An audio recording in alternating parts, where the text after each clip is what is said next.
behalf of the One South Coast Chamber, our Board of Directors, and our partners, it's my pleasure to welcome you to the 2023 State of Business with Mayor Paul Coogan. It's great to see so many in attendance today, and we appreciate you taking the time out of your busy schedule to join us. The Chamber is very grateful that with the support of our sponsors, the City of Fall River, and our members, we're able to deliver the State of Business address in person again. And I know everyone is eager to hear from Mayor Coogan, but first, I would like to take a brief moment to recognize those that have made this event possible. St. Anne's Credit Union,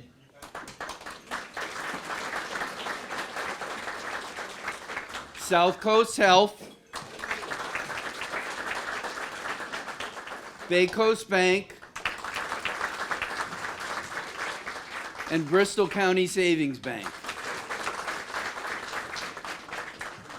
Without them, the One South Coast Chamber would not be able to organize major events like today's State of the Business address. And we are more than appreciative for their devotion to enhancing our city's quality of life. And lastly, the Chamber would like to thank the Mayor and the elected officials that have taken time out of their busy schedule to join us here today. We appreciate their engagement, hard work, and dedication to our region. Paul Coogan is a graduate of BMC Durfee High School, class of 1971. Paul received his Bachelor of Science in 1976 from Southeastern Massachusetts University, and he received his Master of Science in 1996 from California College for Health Sciences.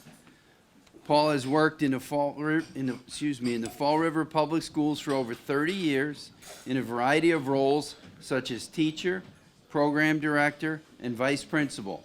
In 2016 to 2017, he was a Smiles Mentor Recruiter at People Incorporated. From 2016 to 2019, Paul proudly served as an elected official on the Fall River School Committee.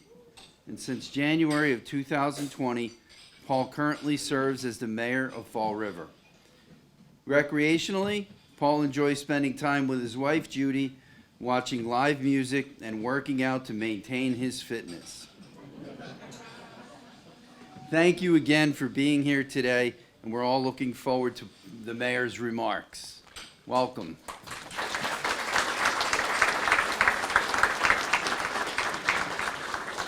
I want to thank the Chamber for this opportunity to talk to all of these distinguished individuals here. It's very, very important that we get the message out on how well Fall River is doing right now, and I don't mind giving that message. I do it everywhere I go, and I will continue to do it because we are in a good spot right now.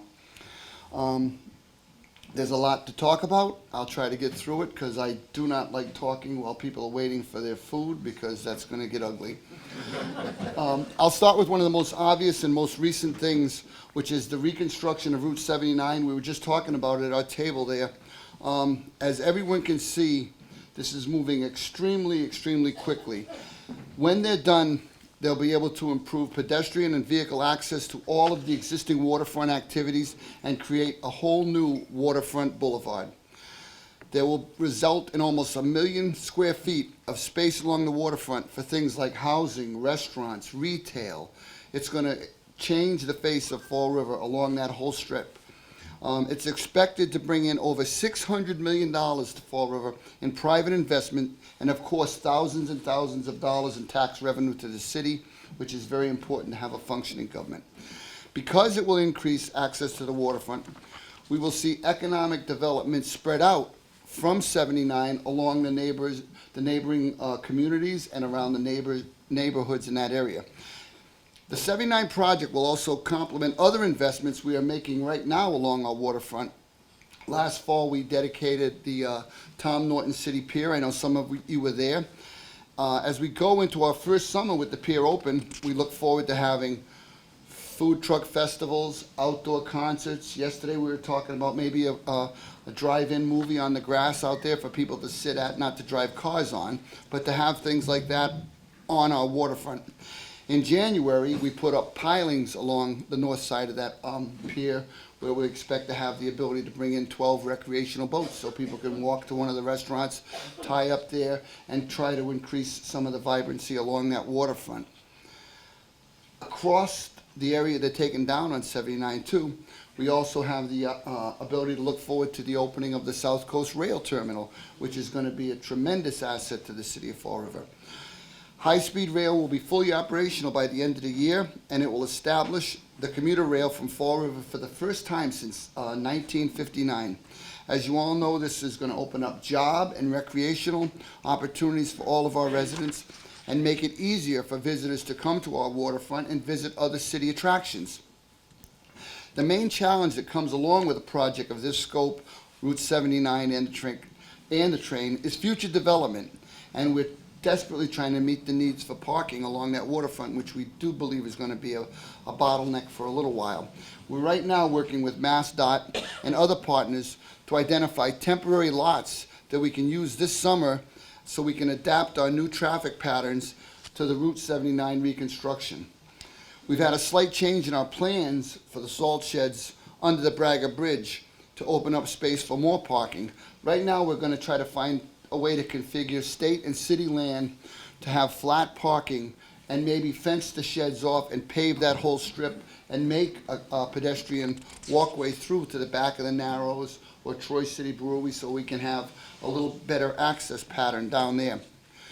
We also hope to expand parking and create new commercial or recreational space at the former Liberty Utilities Complex on Anawan Street. If you get a chance to go by there, you'll see crews working constantly to remediate a little bit of a hazardous waste issue that was in that property. We expect the redevelopment authority to close on that property in August. And the waterfront is a perfect example of public and private investment working hand in hand. Already along Duval Street, we have seen developers kick off a massive transformation. We expect we will see it along the whole waterfront. Large mixed-use market-rate housing is being constructed to accommodate both current residents and new residents to our city, drawn here by the train and the growing number of job opportunities across the city. These developments are key to meeting or increasing our demands for housing. As people are priced out of other communities and as our skilled workforce grows in Fall River, and as the train will soon make its way down this way, the demand for market-rate housing will only increase. The number of large developments in the works to meet our needs and keep the strain off the rest of our housing stock is massive. I was speaking with our city engineer yesterday, Danny Aguirre, and the stuff is just piling up on his desk. We are really have a lot of outside people interested in talking about Fall River. That was not always the case in Fall River also. That being said, we work every single day with our community development agency to meet the needs for more affordable housing. We created 23 units across the city, and we have 2 projects in the works that will bring in 40 units. And we don't favor a plan where you build these massive conglomerates of people. We do little sprinkles, 4 units here, add 2 there. We're trying to bring up our count, but at the same time, we're trying to be judicious about it and use our heads on this. We have 28% of the housing in Fall River is under one kind of a subsidy or not. So we definitely want to support people and help them at need, but at the same time, we want to be wise about it. When I last spoke with you, I mentioned that we were in a building boom, and that included new construction and renovations to historic properties that have sat vacant and in disrepair for far, far too long. I am pleased to tell you that the momentum has not slowed in Fall River, and large-scale investments are happening in Fall River in all corners of our city. Simply take a drive through the city and you will be amazed at how much construction is going on. Long abandoned schools are being undertaken. The Lincoln School, the Notre Dame School, the 2 former Atlantis charter school properties. I drove by one on the way here to see how they were making out, and they're taking out the windows as we speak. 3 large mills are also in different stages of renovations. The old Duro Mills, the King Philip Mills, and another mill next to the Curtain Loss on Alden Street. The old police station on Bedford Street, I have to say it, we are still facing some hiccups, but I am told yesterday that it's still progressing. Cross your fingers. We're also working with developers to bring life back to the Bank Street Armory. Now, this is a serious undertaking because the amount of money necessary to redo this is 10 to 12 to $13 million. And if we can get some investment in that property to bring it back to life, as you know, we have an investor that owns the property abutting it, so he can have almost like a little campus there, which then brings more residents to downtown to walk to a restaurant, to walk to a store, and that's how you create a sense of a vibrant downtown area. We're also seeing growth in single-family homes, construction, duplex developments. Drive down to the bottom of the old Royal Crest and take a left on that development down there. Those homes are $600,000. It's a gorgeous development, and it's probably something that Fall River's been waiting for a long time.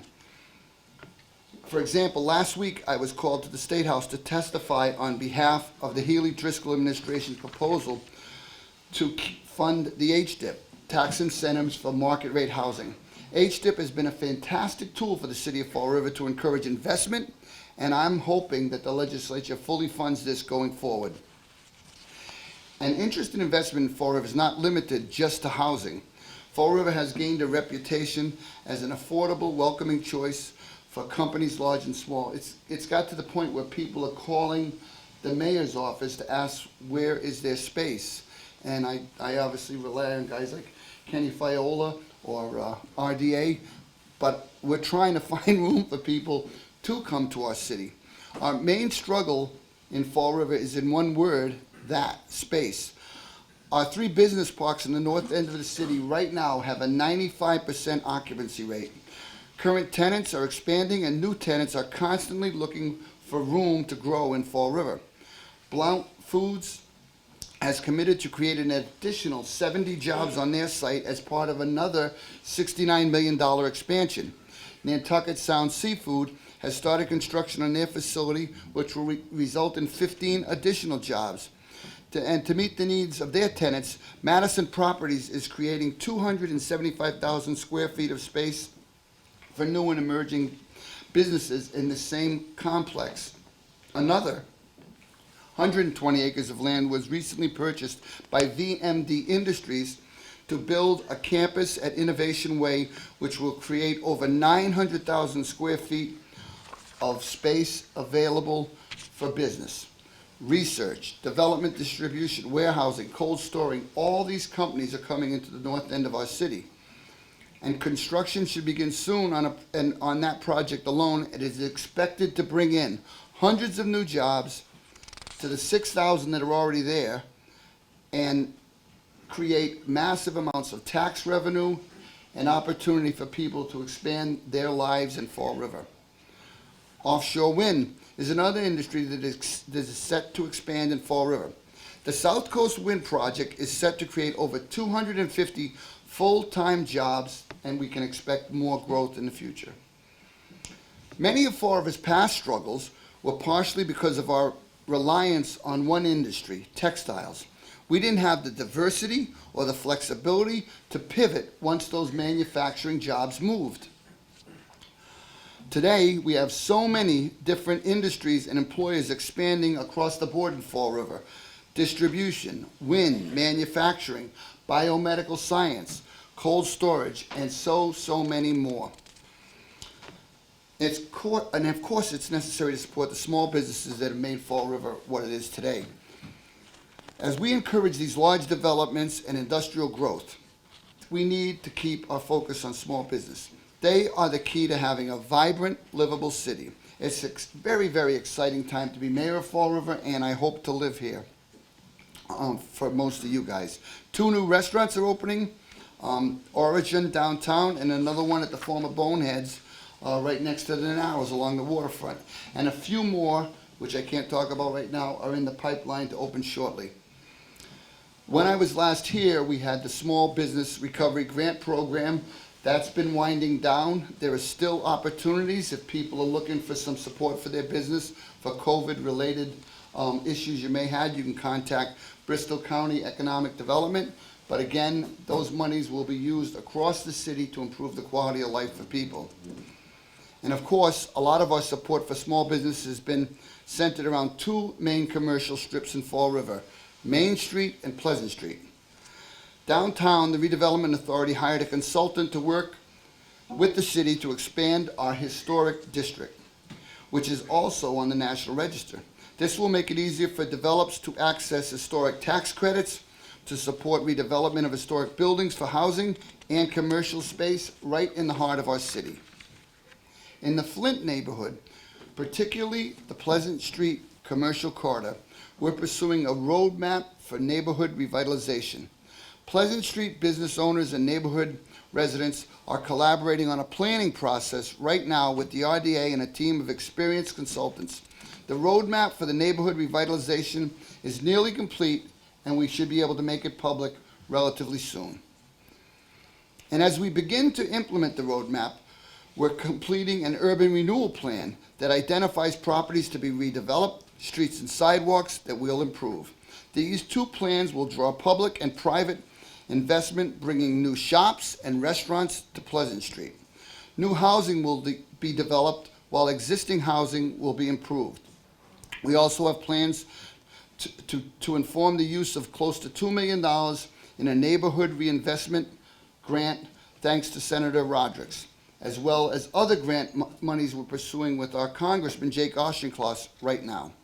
In the meantime, we continue to support our small businesses in the Flint and across the city with Community Development Agency Storefront program, which will make a significant visual impact on Pleasant Street. I know you all share my feelings when we drive down Pleasant Street and these other commercial areas and we see them in disrepair. It is my priority to get these areas back to looking and feeling alive through beautification and filling vacancies.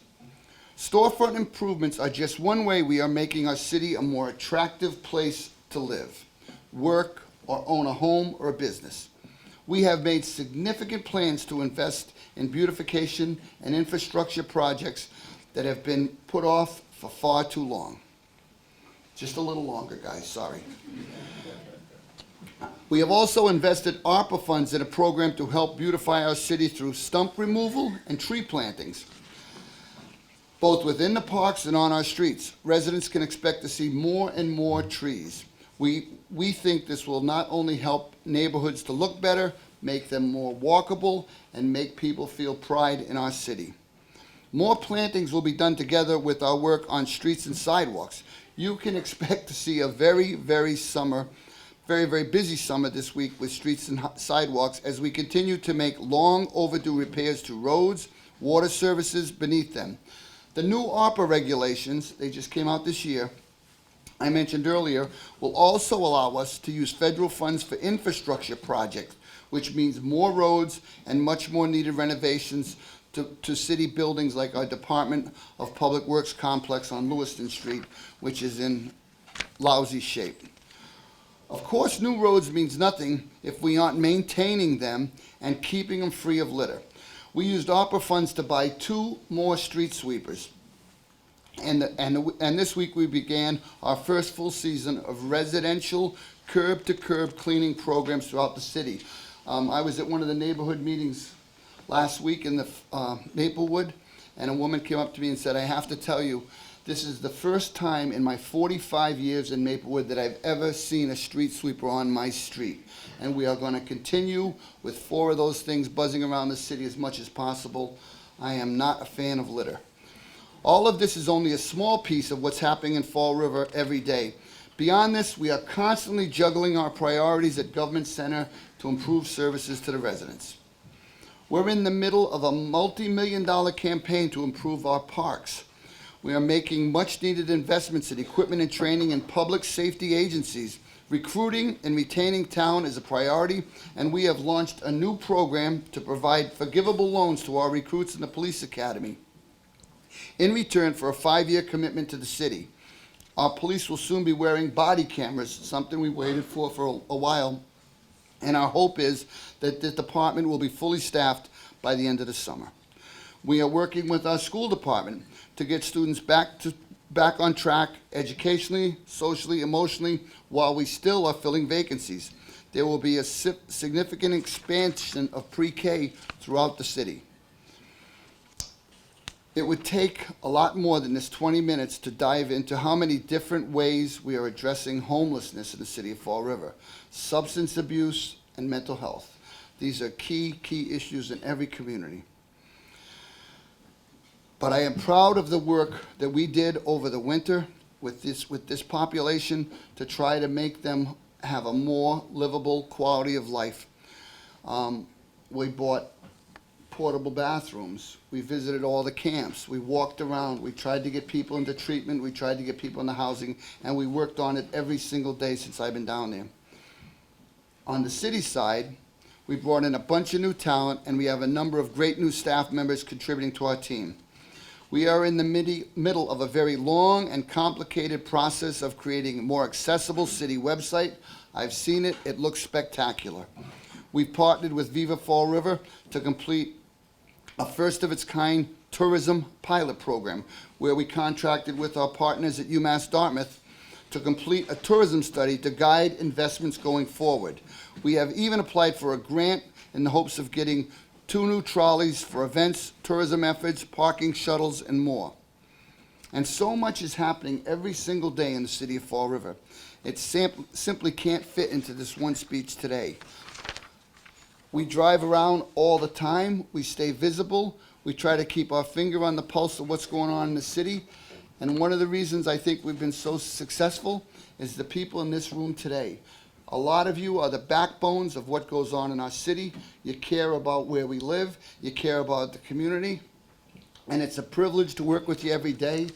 And I am so sorry I talked so long and ruined your lunch. I apologize, but I am very bullish on Fall River, and I am not going to change. Thank you all very much for your attention.